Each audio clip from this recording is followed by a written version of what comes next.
नमस्कार दोस्तों, स्वागत है आपका हमारे YouTube चैनल माई करंट में।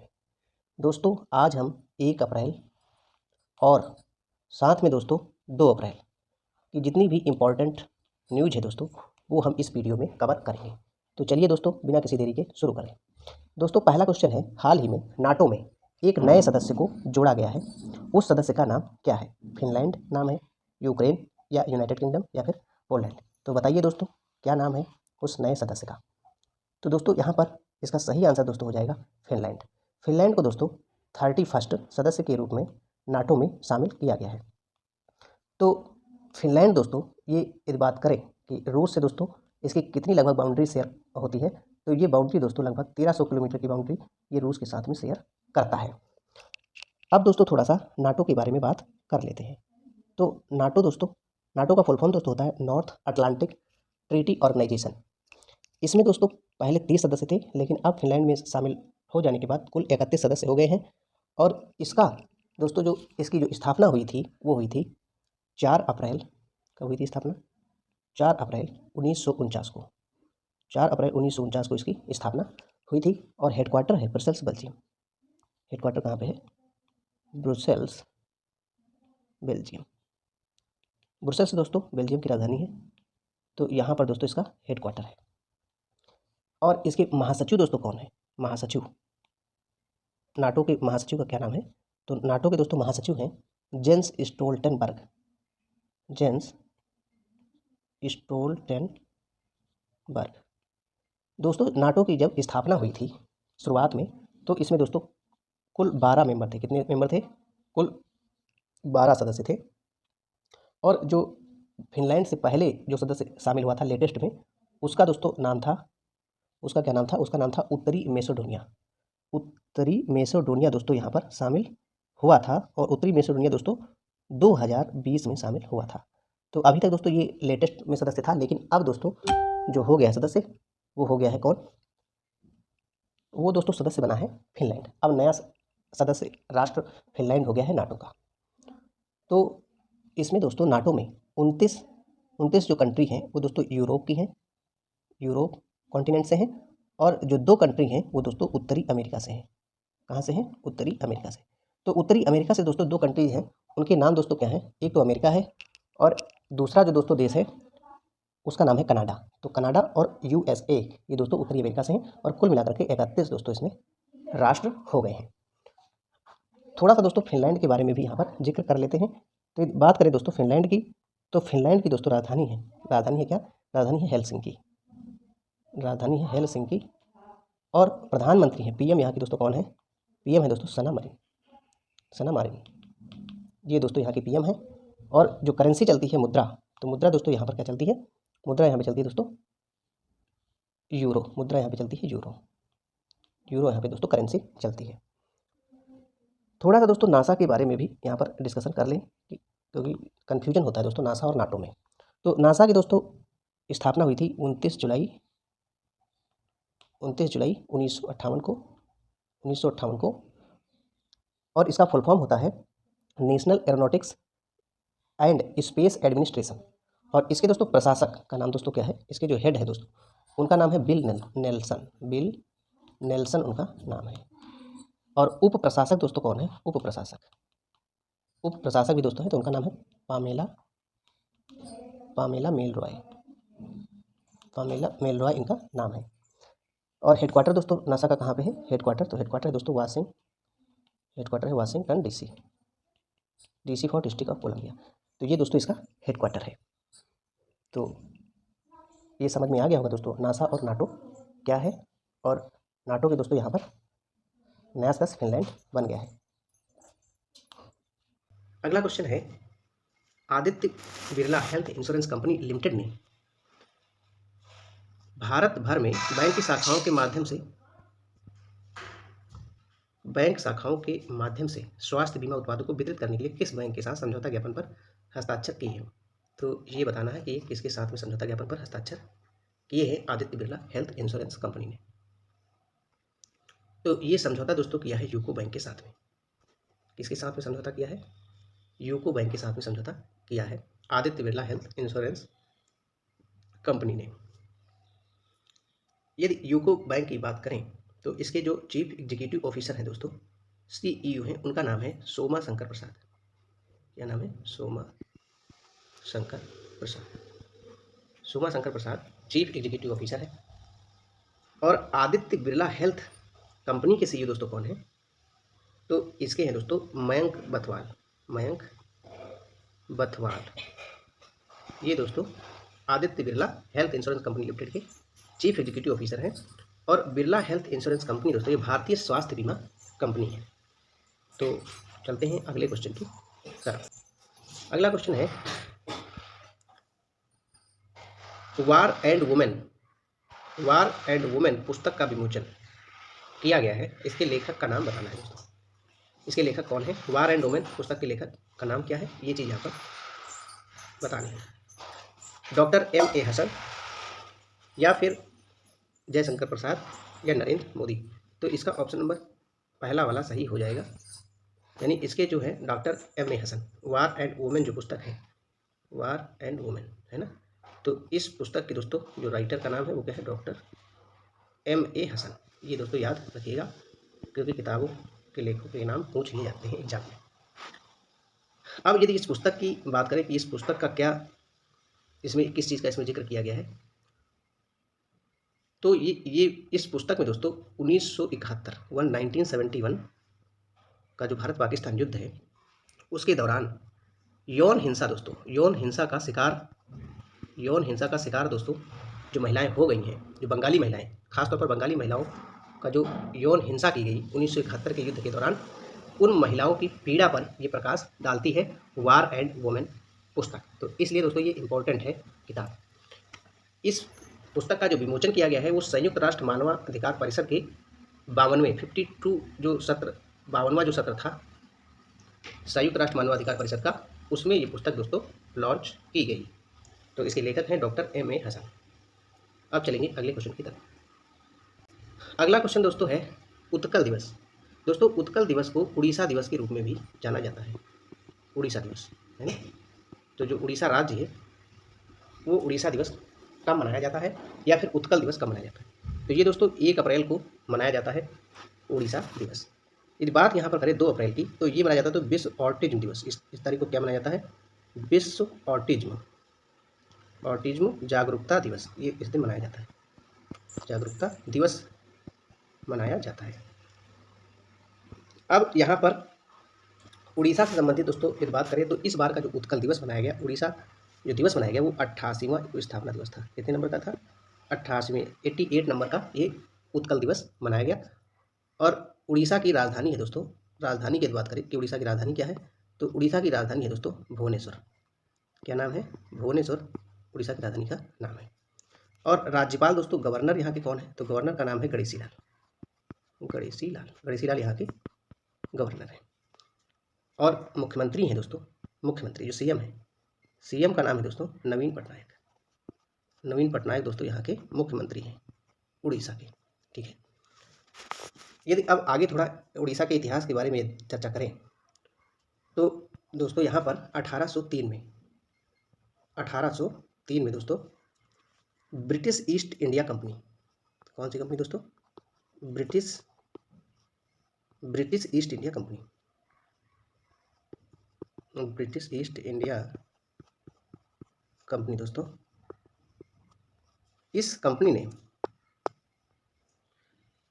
उड़ीसा पर अधिकार कर लिया था दोस्तों। उड़ीसा पर क्या कर लिया था? अधिकार कर लिया था। कब कर लिया था? 1803 में। तो ये याद रखना है। अगली जो घटना है इतिहास में दोस्तों वो है 1827 की। और 1827 में दोस्तों उड़ीसा मेडिकल स्कूल है ना, उड़ीसा मेडिकल स्कूल की स्थापना की गई। कब? 1827 में। और 1876 में दोस्तों, 1876 राजनीतिक संगठन दोस्तों, राजनीतिक संगठन, कौन सा संगठन दोस्तों? राजनीतिक संगठन दोस्तों, उसका नाम क्या है राजनीतिक संगठन का? तो उसका दोस्तों नाम है उत्कल सभा। क्या नाम है? उत्कल सभा की स्थापना की गई थी। कब? 1876 में। 1876 में उत्कल सभा की स्थापना की गई। और उसके बाद में दोस्तों जो आता है, जो ऐतिहासिक घटना है वो है दोस्तों 1976 की। 1976, 1976 नहीं दोस्तों, 1936, 1936 है ना, 1936। तो 1936 में उड़ीसा एक अलग राज्य बन गया। उड़ीसा एक अलग राज्य, उड़ीसा एक अलग राज्य कब बना? 1936 में। उसके बाद में 1950, 1950 में जगन्नाथ मंदिर अधिनियम पारित किया गया। जगन्नाथ मंदिर अधिनियम, जगन्नाथ मंदिर अधिनियम दोस्तों 1950 में पारित किया गया। और 2019 में दोस्तों, 2019 में ये खुले में शौच से मुक्त राज्य हो गया। खुले में शौच से मुक्त हो गया, शौच मुक्त। और ये दोस्तों भारत का पहला राज्य बना था। भारत का पहला राज्य बना था इस तरीके का कारनामा करने वाला। कहने का मतलब है ODF free, open defecation free दोस्तों ये राज्य बन गया था भारत का सबसे पहले नंबर पर। तो दोस्तों यहाँ पर आपने देखा कि उत्कल दिवस 1 अप्रैल को मनाया जाता है। इसका ऑप्शन 1 सही है। इस बार का 88वें नंबर का स्थापना दिवस था। तो अब चलते हैं अगले क्वेश्चन की। अगला क्वेश्चन है, अंतर्राष्ट्रीय ओलंपिक समिति ने एक दशक बाद ओलंपिक स्वर्ण पदक से सम्मानित किया है, उनका नाम क्या है? दोस्तों कभी कभी होता क्या है कि गलती से जिस खिलाड़ी को स्वर्ण पदक मिलना चाहिए था उसको स्वर्ण पदक नहीं मिल पाता है, या उसे वो सम्मान नहीं मिल पाता है जो सम्मान उस समय पर उसको मिलना चाहिए था। तो वो त्रुटि बस ऐसा होता है, और उसके बाद में कमेटी को लगता है कि ये व्यक्ति उस सम्मान के लायक नहीं था या उसको ये सम्मान नहीं मिलना चाहिए था, तो उसका विश्लेषण करती है और उसके बाद में फिर उस व्यक्ति को दे दिया जाता है जो उस पदक के योग्य होता है। तो वहीं पर यहाँ पर ऐसा ही कारनामा देखने को मिला है। यहाँ पर भी एक स्वर्ण पदक पहले दिया गया, वो किसी दूसरे व्यक्ति को दिया गया। पहले दिया गया था दोस्तों नताल्या अंत्येशुक, ये जो दिख रही है चौथे नंबर पे ऑप्शन जो दिख रहा है, इनको पहले अंतर्राष्ट्रीय ओलंपिक समिति ने, जो 2012 का ओलंपिक था उसके बारे में भी जिक्र करेंगे, तो इनको दोस्तों पहले मिला था। लेकिन अब इनको इसमें से नाम हटा दिया गया, इनको इनसे वापस ले लिया गया स्वर्ण पदक। तो अब जो दिया गया है वो दिया गया है दोस्तों लसिंडा डेम्स को। लसिंडा डेम्स को दोस्तों स्वर्ण पदक से सम्मानित किया गया है। और ये दोस्तों क्या है? ये धावक हैं, ये दोस्तों धावक हैं, और ये अमेरिका की रहने वाली है। पहली बात तो अमेरिका की, और इनको दोस्तों क्या मिल गया है? स्वर्ण पदक मिला हुआ है। और जुजाना हेजनोवा, इनको दोस्तों इसी में रजत पदक से सम्मानित किया गया, रजत पदक इनको मिला है। और ये चेक गणराज्य की हैं दोस्तों जुजाना हेजनोवा। और कालीज स्पेंसर, इनको दोस्तों कांस्य पदक मिला है, कांस्य पदक। और ये दोस्तों जमैका की हैं, ये कहाँ की हैं? जमैका की। और ये कहाँ की हैं? चेक गणराज्य, चेक गणराज्य की हैं दोस्तों ये। और इनको दोस्तों पहले दिया ही गया था, तो इनसे वापस लेकर के अब किसको दे दिया गया? लसिंडा डेम्स को। अब यदि यहाँ पर लंदन ओलंपिक 2012 की बात कर ले थोड़ा सा, लंदन ओलंपिक 2012, लंदन ओलंपिक 2012, क्योंकि इसी के लिए दोस्तों उस व्यक्ति से वापस लेकर के इनको दिया गया है। किसको दिया गया है? जसिंडा डेम्स को, जो कि अमेरिका की धावक है। इसका दोस्तों आयोजन जो हुआ था वो हुआ था 27 जुलाई, 27 जुलाई से दोस्तों 12 अगस्त 2012 तक, 12 अगस्त 2012 तक इसका आयोजन किया गया था। कहाँ पे? लंदन में, लंदन यूनाइटेड किंगडम, लंदन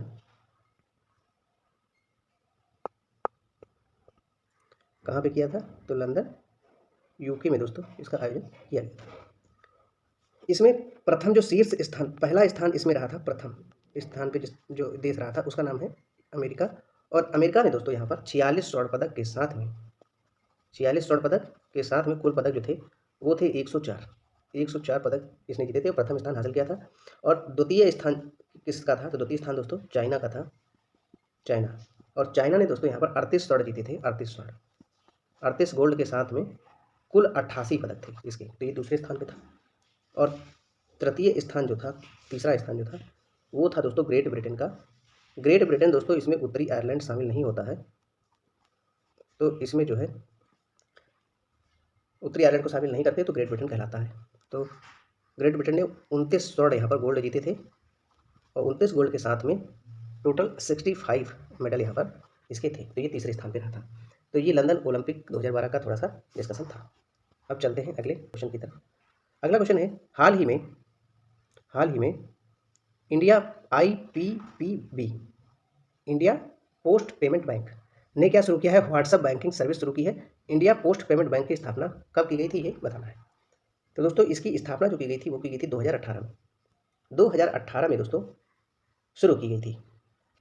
और ये जो सेवा शुरू की है IPB ने, इंडियन पोस्ट पेमेंट बैंक ने, तो ये दोस्तों एक दूरसंचार कंपनी है, दूरसंचार कंपनी, उस कंपनी का नाम है दोस्तों एयरटेल।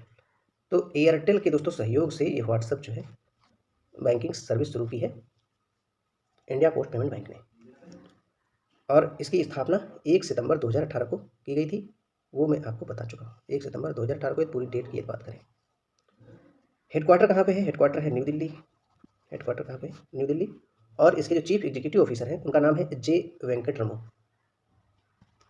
अगला क्वेश्चन है, अंतर्राष्ट्रीय मुद्रा कोष ने किस देश को दोस्तों $15.6 अरब के सहायता पैकेज की मंजूरी दी है? IMF दोस्तों, इंटरनेशनल मॉनेटरी फंड। हेडक्वार्टर कहाँ पे है? Washington DC। स्थापना 1944। तो इसने दोस्तों यूक्रेन को सहायता दी है $15.6 अरब की, जिससे क्या हो सकेगा? यूक्रेन का विकास हो सकेगा, क्योंकि यूक्रेन और रशिया की काफ़ी दिनों से लड़ाई हो रही है, जिसमें यूक्रेन को बहुत सारा नुकसान हुआ है। तो उसकी भरपाई के लिए यहाँ पर IMF ने सहायता पैकेज की घोषणा की है। यूक्रेन की बात करें तो पूर्वी यूरोप में दोस्तों कहाँ पे स्थित है? ये पूर्वी यूरोप। तो पूर्वी यूरोप में स्थित एक देश है, और रूस के बाद जो है दूसरा सबसे बड़ा देश है। सेकंड सबसे बड़ा दोस्तों क्या है? ये कंट्री है रूस के बाद। और यूक्रेन की राजधानी, कैपिटल की बात करें तो राजधानी दोस्तों है, राजधानी क्या है इसकी? राजधानी है कीव। कीव इसकी राजधानी है। और प्रेसिडेंट हैं व्लादिमीर जेलेंस्की, और भाषा बोली जाती है यूक्रेनी। और IMF 1944 में तो बता ही दिया हमने। और IMF में दोस्तों जो IMF है, IMF, तो इसमें भारत जो दोस्तों सदस्य बना था, तो वो दिसंबर 1945 को भारत इसका सदस्य बन गया था। जबकि इसकी स्थापना कब हो गई थी? 1944 में। 190 टोटल देश है, कंट्री सदस्य देश कितने हैं? 190। और अंतिम जो 190वां देश है वो अंडोरा नाम का देश है। प्रबंध निदेशक हैं IMF की क्रिस्टलिना जॉर्जिवा, जो कि बुल्गारिया की हैं, और हेडक्वार्टर है वाशिंगटन DC। अब चलते हैं अगले क्वेश्चन। अगला क्वेश्चन है यहाँ पर, इसरो ने हाल ही में उपग्रह द्वारा, है ना, किस उपग्रह द्वारा ली गई तस्वीरें दोस्तों, पृथ्वी की तस्वीरें जारी की हैं, ये तस्वीरें किस उपग्रह द्वारा ली गई हैं, ये बताना है। तो ये तस्वीरें दोस्तों ली गई हैं EOS 6। EOS दोस्तों अर्थ ऑब्जर्वेटरी सैटेलाइट, ये दोस्तों EOS का फुल फॉर्म है। तो ये दोस्तों EOS 6 के द्वारा पृथ्वी की तस्वीरें ली गई हैं, और इन तस्वीरों को हाल ही में जारी कर दिया गया है इसरो के द्वारा। ये दोस्तों EOS क्या है? तो ये है अर्थ ऑब्जर्वेशन सैटेलाइट है। अर्थ ऑब्जर्वेशन है ना, अर्थ ऑब्जर्वेशन सैटेलाइट है, अर्थ ऑब्जर्वेशन सैटेलाइट है ना। और ये श्रृंखला में दोस्तों तीसरी पीढ़ी का उपग्रह है, 3rd जनरेशन का। और इसको लॉन्च किया गया था दोस्तों कब? तो लॉन्चिंग इसकी हुई थी 26 नवंबर 2022 को। 26 नवंबर 2022 को इसकी लॉन्चिंग हुई थी। और इसमें 8 नैनो उपग्रह जो दोस्तों लॉन्च किए गए थे, वो PSLV, ये दोस्तों ये PSLV जो C54 है, इसमें दोस्तों 8 नैनो उपग्रह दोस्तों इसी रॉकेट के साथ में लॉन्च किए गए थे। और इसरो की स्थापना दोस्तों हुई थी 15 अगस्त 1969 को, 15 अगस्त 1969। और अध्यक्ष है S सोमनाथ, हेडक्वार्टर है बेंगलुरु कर्नाटका। अगला क्वेश्चन है, नौसेना संचालन का महानिदेशक किसे बनाया गया है? तो दोस्तों बताइए किसे बनाया गया है? अतुल आनंद को दोस्तों यहाँ पर नौसेना संचालन का महानिदेशक बना दिया गया। यदि बात करें नौसेना की, कि नौसेना की स्थापना दोस्तों कब हुई थी? तो नौसेना की स्थापना 1830 में हुई थी, और समुद्री हितों और सीमाओं की रक्षा करना इसका मेन काम है दोस्तों। यदि नौसेना के आदर्श वाक्य दोस्तों, आदर्श वाक्य की बात करें, ये आदर्श वाक्य इसका क्या है दोस्तों? क्वेश्चन आता है, पूछा भी गया कई बार। सम नो वरुणा, संस्कृत में है दोस्तों इसका वाक्य, सम नो वरुणा। तो इसका दोस्तों मतलब होता है कि वरुण महासागरों के स्वामी हमारे लिए दोस्तों क्या हो? शुभ हो, इसका जो है ये मीनिंग होता है। अगला क्वेश्चन है, कांगड़ा चाय दोस्तों, कांगड़ा चाय को हाल ही में यूरोपीय GI टैग मिल गया है। ये चाय किस प्रदेश की है, ये बताना है दोस्तों। कांगड़ा चाय है दोस्तों, इसको यूरोपीय GI टैग, इससे दोस्तों होगा क्या कि यूरोप की जो कंट्री है उसमें इस चाय का ब्रांड और मजबूत होगा, और इससे जो है इसका निर्यात और बढ़ेगा, जिससे अल्टीमेट भारत को ही फायदा मिलेगा। तो इसलिए कांगड़ा चाय दोस्तों ये बहुत ही अच्छा हुआ है भारत के लिए। तो कांगड़ा चाय को दोस्तों यूरोपीय जीआई टैग, तो कांगड़ा चाय कहाँ की है, तो ये दोस्तों है हिमाचल प्रदेश की। कांगड़ा चाय हिमाचल प्रदेश की है और इसमें दोस्तों इसको जीआई टैग मिल गया है। यदि भारत में बात करें जीआई टैग की, तो जीआई का मतलब होता है जियोग्राफिकल इंडिकेशन। तो जीआई टैग दोस्तों जो अधिनियम आया था भारत में, वो आया था 1999 में। और इसमें दोस्तों 10 वर्ष के लिए किसी भी उत्पाद को यहाँ पर जीआई टैग मिल सकता है। 10 वर्ष के बाद में फिर इसको रिन्यू करवाना पड़ता है। जीआई टैग का जीआई दोस्तों जियोग्राफिकल इंडिकेशन, किसी विशेष क्षेत्र में किसी विशेष वस्तु को एक विशेष ब्रांड बना देना ही जीआई टैग कहलाता है। इससे होता क्या है, इससे बहुत सारे फायदे मिलते हैं, उस पर्टिकुलर वस्तु को प्रसिद्धि मिलती है और उसकी पहुंच कई देशों और कई स्थानों तक और बढ़ जाती है। इसलिए दोस्तों जीआई टैग इंपॉर्टेंट हो जाता है। तो यहाँ पर कांगड़ा चाय को हिमाचल प्रदेश की चाय है, ये याद रखना है। हिमाचल प्रदेश की राजधानी की बात करें तो यहाँ पर 2 राजधानी देखने को मिलती हैं। पहली राजधानी है दोस्तों शिमला। शिमला जो राजधानी है वो ग्रीष्मकालीन राजधानी है, यानी गर्मियों में दोस्तों क्या रहती है राजधानी, तो शिमला रहती है। और दूसरे नंबर पे दोस्तों जो राजधानी है वो है धर्मशाला। तो जो धर्मशाला राजधानी है ये दोस्तों शीतकालीन है, ये ठंडियों में रहती है।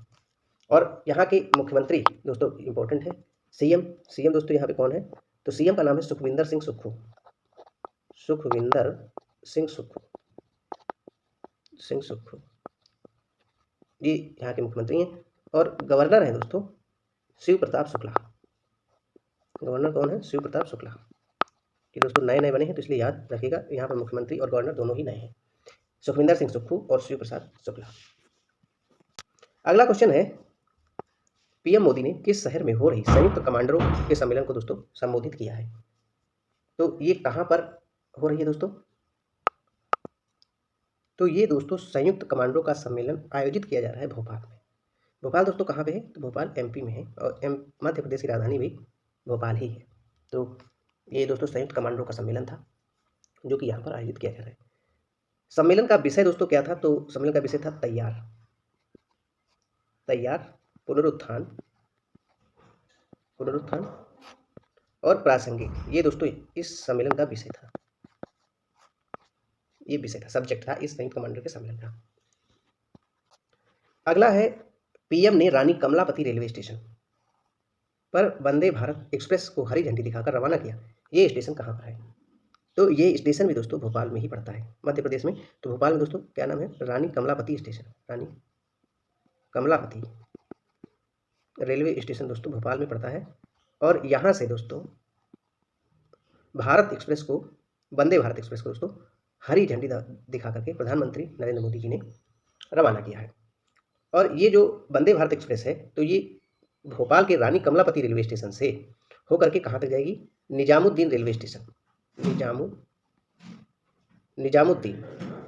निजामुद्दीन रेलवे स्टेशन दोस्तों ये कहाँ पर है, तो ये दोस्तों है नई दिल्ली में, Nizamuddin railway station new Delhi. तो ये यहाँ तक दोस्तों ये चलेगी। और ये जो दोस्तों डिस्टेंस है, ये डिस्टेंस लगभग दोस्तों कितनी है, तो डिस्टेंस है लगभग 701 किलोमीटर, 701 किलोमीटर दोस्तों ये कवर करेगी। तो यदि वंदे भारत एक्सप्रेस की बात करें, वंदे भारत एक्सप्रेस, तो वंदे भारत एक्सप्रेस का दोस्तों प्रथम बार जो संचालन हुआ था, प्रथम बार वो हुआ था 15 फरवरी 2019 है ना। तो दोस्तों इसका प्रथम बार ही लॉन्च की गई थी। और वंदे भारत एक्सप्रेस का निर्माण कौन कर रहा है, तो निर्माण कर रहा है आईसीएफ मतलब दोस्तों इंटीग्रल कोच फैक्ट्री, जो कि दोस्तों इंटीग्रल कोच फैक्ट्री कहाँ पे है, चेन्नई। तो इसने ही दोस्तों वंदे भारत एक्सप्रेस का निर्माण कर रही है। इसकी अधिकतम स्पीड जो होती है वो 160 किलोमीटर प्रति घंटे की रफ्तार से ये चल सकती है। और 2022 और 23 का जो केंद्रीय बजट है, क्या है केंद्रीय बजट, तो इसमें सरकार ने दोस्तों जिक्र किया है कि हम 400 नई वंदे भारत ट्रेनों को बनाएंगे। अगला क्वेश्चन है दोस्तों, unity cup tennis ball cricket tournament 2023 का आयोजन कहाँ किया जा रहा है, तो ये आयोजन किया जा रहा है नई दिल्ली में। तो इसका सही आंसर क्या हो जाएगा, नई दिल्ली में इसका आयोजन किया जा रहा है। और किस कॉम्प्लेक्स या स्टेडियम में किया जा रहा है, तो किया जा रहा है सिरी फोर्ट स्पोर्ट्स कॉम्प्लेक्स, यहाँ पर दोस्तों इसका आयोजन किया जा रहा है, स्पोर्ट्स कॉम्प्लेक्स। और ये याद रखिएगा, ये दोस्तों कहाँ पड़ता है, तो ये नई दिल्ली में पड़ता है। ये क्वेश्चन आ सकता है। अगला क्वेश्चन है, श्री राम हाउसिंग फाइनेंस ने सह उधार के लिए किस बैंक के साथ साझेदारी की, उस बैंक का नाम क्या है? सह उधार यानी आपस में एक दूसरे लोग क्रेडिट ले सके, इसलिए यहाँ पर अनुबंध किया है। तो वो किस बैंक के साथ में अनुबंध किया है, तो एक्सिस बैंक के साथ में अनुबंध किया है, एक्सिस बैंक के साथ। Shri Ram housing finance limited दोस्तों, जो श्री राम फाइनेंस दोस्तों, ये जो कंपनी है, तो ये Shri Ram city union finance limited की सहायक कंपनी है और इसकी स्थापना दोस्तों 2011 में हुई थी। कब हुई थी? 2011 में हुई थी। और श्री राम हाउसिंग फाइनेंस दोस्तों, ये राष्ट्रीय आवास बैंक, जो राष्ट्रीय आवास बैंक है ना, के साथ दोस्तों क्या है, पंजीकृत है। कौन पंजीकृत है? Shri Ram housing finance. अगला क्वेश्चन है, सलीम दुरानी का दोस्तों क्या हो गया, निधन हो गया। ये किस खेल से संबंध रखते हैं? तो इनका संबंध है क्रिकेट से। ऑप्शन नंबर बी यहाँ पर सही है। इनका संबंध किससे है? क्रिकेट से इनका संबंध है। और इनका जो जन्म हुआ था एक्चुअल में, तो वो जन्म हुआ था अफगानिस्तान में, लेकिन ये बाद में दोस्तों अपने बड़े भाई के साथ में गुजरात में रहने लगे और फाइनली ये दोस्तों गुजरात में ही रह गए। तो इसलिए ये एक भारतीय क्रिकेटर है। एक क्या है दोस्तों? भारतीय क्रिकेटर है। और इनको प्रथम क्रिकेटर है दोस्तों, ये एक प्रथम क्रिकेटर हैं अर्जुन अवार्ड पाने वाले। ये प्रथम क्रिकेटर हैं। कब मिला था? 1961 में इनको ये अवार्ड मिला था, जो इसलिए इंपॉर्टेंट हो जाता है कि 1961 में प्रथम अर्जुन अवार्ड पाने वाले व्यक्ति हैं, जो कि एक भारतीय क्रिकेटर हैं, सलीम दुरानी, जिनका हाल ही में निधन हो गया। अगला क्वेश्चन है, एरोनॉटिकल टेस्ट रेंज में इसरो के द्वारा 2 अप्रैल को पुनः प्रायोजित लॉन्च वाहन स्वायत्त लैंडिंग मिशन RLV और LEX का दोस्तों सफलतापूर्वक संचालन किया गया है। बताना ये है कि एरोनॉटिकल टेस्ट रेंज कहाँ पर स्थित है, ये बताना ये है कि कहाँ पर एरोनॉटिकल टेस्ट रेंज स्थित है।